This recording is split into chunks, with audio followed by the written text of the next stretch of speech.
तक का सफर जो भाजपा ने तय किया और आज भाजपा ने जो पूरे विश्व पर हिंदुत्व, राष्ट्रमय और एकजुटता का जो संदेश दिया है, वाकई वो संदेश अपने आप में विश्व पटल पर भारत को अखंड गुरु और अखंड भारत की ओर अग्रसर ले जाता है और कहीं ना कहीं बनाता है। इसी कड़ी में हमारे पास माननीय रामकृपाल सिंह जी हैं, उनसे भी हम दो शब्द जानते हैं कि भारत कितना अग्रसर हो गया है और भाजपा की क्या क्या और नीतियां हैं जो जनमानस तक जाएंगी और जन लोगों को छोटी से छोटी सुविधाएं एक एक घर तक पहुंचाएंगे। बहुत बहुत पांडे जी, वास्तव में भारतीय जनता पार्टी का निर्माण एक देश सेवा के लिए हुआ है। इसके पहले राष्ट्रीय स्वयंसेवक संघ का निर्माण हुआ। राष्ट्रीय स्वयंसेवक 1925 में इसकी आधारशिला 5 कार्यकर्ताओं के द्वारा डॉक्टर हेडगेवार जी ने रखी और वो आज बटवृक्ष की तरीके से फल फूल रहा है। इसमें निस्वार्थ भाव से प्रचारक निकलते हैं, अपने पूरे जीवन को अर्पित करते हैं और राष्ट्र सेवा में समर्पित होते हैं। उन्हीं की हजारों नहीं लाखों की संख्या में जो मानव कल्याण और राष्ट्र कल्याण के लिए जिन्होंने अपना जीवन राष्ट्र और समाज के लिए समर्पित किया है, उसके संगठन का प्रमुख नाम है राष्ट्रीय स्वयंसेवक संघ। राष्ट्रीय स्वयंसेवक संघ की सैकड़ों शाखाएं हैं। हर प्रकल्प हर समाज में हर एंगल पर काम कर रहा है। राजनीति एंगल पर भारतीय जनता पार्टी की 6 अप्रैल और 1980 में इसका निर्माण हुआ। इसके पहले जनसंघ के माध्यम से था, लेकिन नीतियां सफल नहीं हो पाई तो भारतीय जनता पार्टी का निर्माण हुआ। भारतीय जनता पार्टी में भी संघ से समर्पित कार्यकर्ता संगठन के लिए जाते हैं और निस्वार्थ भाव से कार्यकर्ताओं का निर्माण करते हैं अंतिम पायदान तक।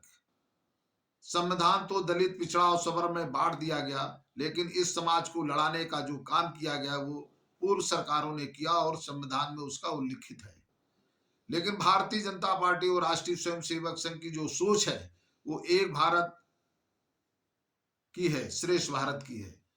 भारतीय जनता पार्टी ने जात मुक्त भारत होकर के हर समाज को बढ़ाने का काम किया।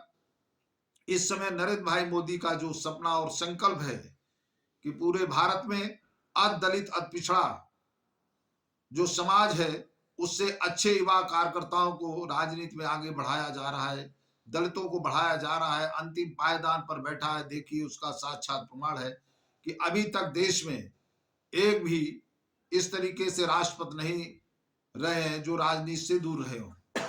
वर्तमान में रामनाथ कोविंद जी राष्ट्रपति रहे, इस समय द्रौपदी मुर्मू जी महामहिम हैं, उत्तर प्रदेश के हैं, अभी राजस्थान, छत्तीसगढ़। कार्यकर्ता यही एक ऐसी पार्टी है जो जमीन का काम पे करने वाला कार्यकर्ता राष्ट्रीय अध्यक्ष हो सकता है, प्रदेश अध्यक्ष हो सकता है, और उसका साक्षात नमूना राजस्थान, छत्तीसगढ़ और मध्य प्रदेश का आप देख रहे हैं। भारतीय जनता पार्टी में सभी वर्गों का समावेश है और युवाओं का अधिकतम इसमें से आगे बढ़ने का मौका मिलता है। जो पार्टी की निष्ठा से कार्यकर्ता और राष्ट्र की समर्पित भूमिका में अपने को समर्पित करता है, वो निश्चित अच्छे और अगले कदम पर पहुंचने में उसमें कोई रुकावट नहीं होती है। भारतीय जनता पार्टी सेवा भाव से काम करती है। भारतीय जनता पार्टी राष्ट्र को लिए काम करती है, समाज के विकास के लिए करती है। अभी मोदी जी ने सबका साथ, सबका विकास, सबका विश्वास, सबका प्रयास का जो नारा दिया, उसको उन्होंने यथार्थ रूप कर दिखाया। आज समाज में घर में शौचालय नहीं था, घर में आवास नहीं थे, लोग छप्पर में रहते थे, खुले में शौच जाते थे, किसी के घर में नल नहीं था, घर घर में नल और जल की व्यवस्था कर दी है। घर घर में धुएं से, कंडे से आंखें खराब हो जाती थी, घर में गैस चूल्हा दे दिया है। जितने भी गरीब तबके अंतिम पायदान पे लोग बैठे हैं, सारे विकास से जोड़े गए हैं। अच्छे अच्छे रोड बन रहे हैं, बिजली की व्यवस्था है, विकास चरम सीमा पे पहुंचा है। 60 सालों 70 सालों से जो विकास नहीं हुआ वो मात्र सन 14 से और 24 तक के बीच के कालखंड में जो विकास हुआ है वो ऐतिहासिक विकास है। भारतीय जनता पार्टी एक संकल्प से सिद्धि के लिए काम करती है और इसमें युवाओं के लिए बढ़ने का शौक है। इस क्षेत्र में काछी समाज से प्रदेश के महामंत्री और प्रभारी नरेंद्र भाई तोमर थे, उन्होंने खोजने का प्रयास किया। दुर्भाग्य था कि उसका लाभ राज्यसभा में गीता साग जी इस समय प्रदेश महिला मोर्चे के अध्यक्ष भी हैं और राज्यसभा की मेंबर हैं।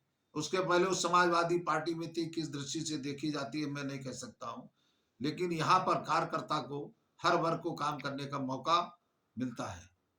बहुत बहुत धन्यवाद, बहुत बहुत बधाई। कह सकते हैं राष्ट्र अपना स्वरूप बदल रहा है और विगत 70 सालों में जो नहीं हुआ वो राष्ट्र में परिवर्तन के रूप में दिख रहा है। युवा नई ऊंचाइयों पर कहीं ना कहीं पहुंच रहे हैं और जो प्रतिभाओं का पलायन विदेशों में हो रहा था वो पलायन रुक गया है और अब वो सभी प्रतिभाएं भारत में ही कहीं ना कहीं कार्य कर रहे हैं। बने रहे प्रो इंडिया टीवी न्यूज के साथ। धन्यवाद।